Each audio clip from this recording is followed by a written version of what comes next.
Hello friends, ये मेरा second video है ऑन सेक्शन नंबर 196। जैसे कि मैंने लास्ट वीडियो में डाला था about appointment of managerial personal. उसमें मैंने एक पॉइंट बोलना था जहाँ पर मैंने बोला था कि अगर हम लोग को अपॉइंट करना है तो बोर्ड मीटिंग में अपॉइंट होती है, फिर उसका अप्रूवल लगता है, प्लस और एक कंडीशन ये होता है कि उसको शेड्यूल 5 को इम्प्लाई करना पड़ता है।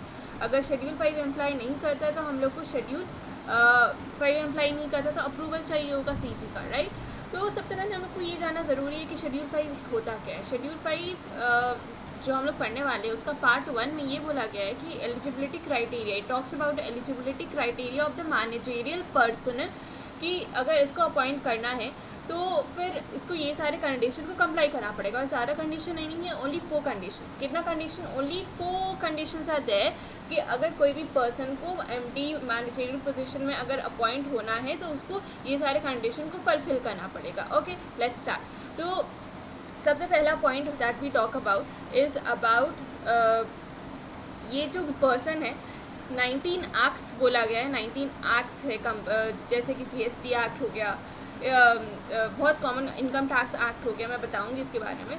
अगर ये सारे एक्ट में 19 acts including insolvency and bankruptcy code 2019, अगर ये सारे एक्ट्स में अगर इम्प्रिजनमेंट हुआ है एक बार के लिए भी या फिर फाइन चढ़ा है 1000 से ज़्यादा, up to 1000 you are good to go, but above 1000 you cannot go, right?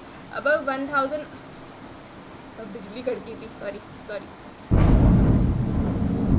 अगर 1000 से ज़्यादा होता है और इम्प्रिजनमेंट हुआ है, कौन कौन से एक्ट में I tell you, GST act, income tax act, ठीक है, जैसे फिर सिक्का एक्ट, फिर और क्या है, और insolvency and bankruptcy code, PMLA, prevention of money laundering act, फिर आता है फेमा, फिर उसके बाद आता है वेल्थ टैक्स, फिर इनकम टैक्स, कस्टम, एक्साइज, फिर कंपटीशन एक्ट, मैंने बोल दिया शायद, एसेंशियल कमोडिटीज़ एक्ट, ये सारे एक्ट्स में एक्सेट्रा और भी 3-4 है। तो ये सब में जब भी अगर वो इम्प्रिजनमेंट गया है एक बार के लिए भी, या फिर 1000 से ज़्यादा फ़ाइन दिया, अब तो 1000 अगर कोई बंदे ने फ़ाइन दिया है then it's okay, you can appoint है। पर अगर 1000 से ज़्यादा दिया है तो यू कैन नॉट अपॉइंट है as a in the post of managerial person, right. ठीक है, अब हम लोग अगर आप लोग के मन में ये क्वेश्चन आएगा कि सिक्का एक्ट, राइट, तो वो तो अब इंडिया में एप्लीकेबल रहा ही नहीं। तो सिक्का एक्ट अगर इंडिया में एप्लीकेबल है नहीं तो हम लोग क्यों पढ़ेंगे, और इसमें यहाँ पर हम लोग क्यों टॉपिक डिस्कस कर रहे हैं? इसलिए कर रहे हैं क्योंकि ऐसा भी तो हो सकता है ना कि पहले था तो पहले के लोग तो ख़त्म नहीं हो गए ना, पहले के लोग एग्जिस्ट करते हैं और शायद जेल में होंगे या फिर इम्प्रिजनमेंट में होंगे, क्योंकि because of this act only. तो अगर वो इंसान आज की डेट में आ जाता है हम लोग के सामने to appoint him so that he can get appointed, we cannot appoint him, right? We cannot appoint him, so we are discussing some of the acts which are not applicable now in India, ठीक है।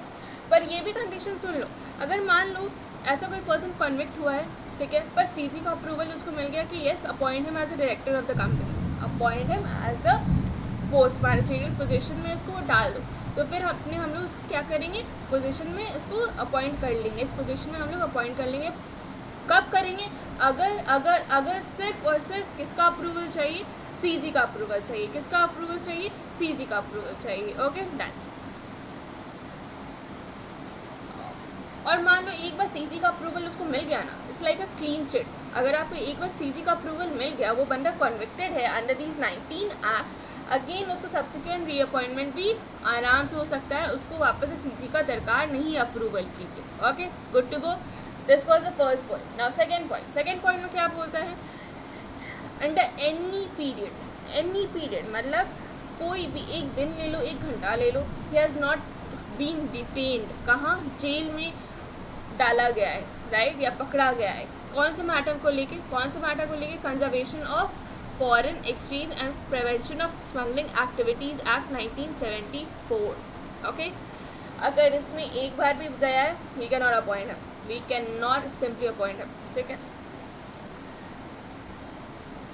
पर वापस ये case आ जाता है, अगर CG का approval मिल जाता है, it's like a clean chit. Again I am saying CG का अप्रूवल मिला, ये बंदा वी कैन अपॉइंट, राइट। फिर तीसरा केस वेरी इजी, बहुत पुराना केस है। केस क्या है, जहाँ पर वी टॉक अबाउट कोई भी 21 ईयर्स के नीचे, मतलब minimum age is 21 years and maximum is 70 years. 70 years तक ही हम लोग अपॉइंट कर सकते हैं मैनेजरियल पर्सन, और 21 ईयर्स या उससे अबव को हम लोग अपॉइंट कर सकते हैं as a in this position, right. ठीक है, पर मान लो अगर 70 वापस इस सेक्शन में वापस से वही केस है कि 70 से ज़्यादा हुआ तो हम लोग SR इन GM पास कर सकते हैं। क्या पास कर सकते हैं? SR इन GM, राइट।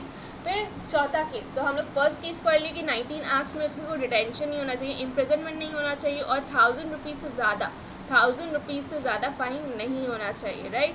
फिर उसके बाद क्या है, उसके बाद है कि should not be detain for any period. कहाँ? Conservation of foreign exchange and prevention of smuggling activities, right, 1974 ये जो एक्ट है।